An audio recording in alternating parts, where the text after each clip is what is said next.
Der Staubsauger von Hans Glückstein. Dass samstags die Putzerei als besser läuft, hat mei Frau sich der letzt en Staubsauger kauft. Des is in Betrieb jetzt, bald wird mir's zu dumm. Der ganze Tag is in der Wohnung a Gebrumm. Der Staubsauger schnurrt als und knuttert und dröhnt. Er rasselt und prasselt und klappert und stöhnt. Er schnauft als und wimmert und jammert und schmatzt, dass mehr mei Trommelfell als beinahe platzt. Jedes Stäubchen, das kriegt kein Pardon mehr und Schonung. Mehr hen blitzblanke, saubere Wohnung. Der Teppich, die Tischdeck, die wären geputzt. Der Stab wird aus Sofa und Clubsessel geschlotzt. Gibt's Grimmle, gibt's Abfell, gleich rasselt's und spuckt's. Ein Schnaufer vom Sauger, der Teufelskerl schluckt's. Der Onkel im Glas, wo sonst so bes verdreckt, der guckt von der Wand jetzt so sauber wie geschleckt. Die Tante, wo hängt in dem Rahmen, dem Große, der is gar die Warz von der Kinnlad geblose.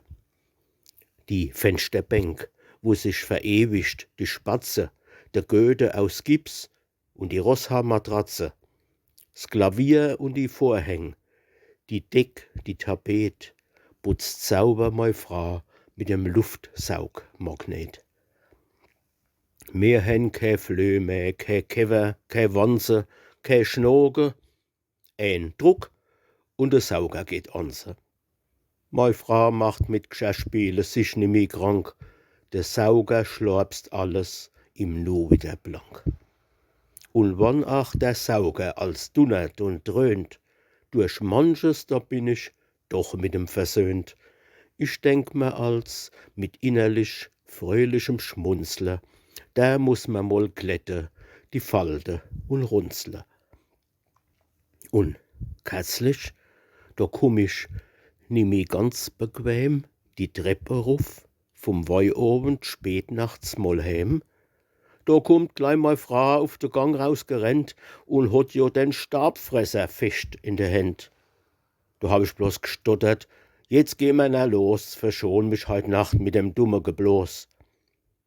Gleich hat se gezetert, gegrische, des glaub ich, den brauch ich, du Nachteil, du bist wieder starbisch. So hat man halt außer der Hauptutensilie de Sauger auch brauchen können, noch für die Familie. Und tut man da richtig und dichtig benutze, dann kann man de Kinder auch die Nas mal mitputzen.